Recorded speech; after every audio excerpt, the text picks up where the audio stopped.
સુરત શહેરમાં વધુ એક વખત પોલીસની દાદાગીરી સામે આવ્યું છે. ઉમરા વિસ્તારમાં દુકાનદાર સાથે પોલીસ ગેરવર્તન કરતી નજરે પડી હતી.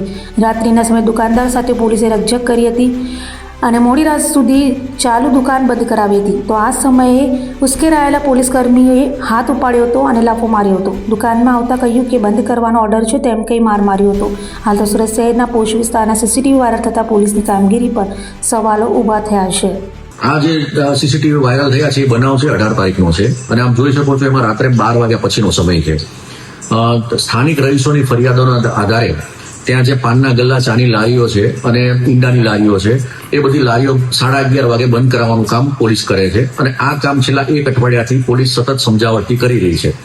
આપ વિડીયોમાં જોઈ રહ્યા છો કે જે દુકાનદાર છે એ રાત્રે 12 વાગ્યા પછી પણ દુકાન ચાલુ રાખે છે, છેલ્લા 7 દિવસથી સમજાવવા છતાં અને પોલીસ સાથે ઝીપાઝોડી કરતો દેખાઈ આવે છે. બરાબર, એટલે પોલીસે જે કામગીરી કરી છે એ પ્રજાના જાનમાલ માટે, એમની સલામતી માટે અને એમની સગવડતા માટે કરેલી છે.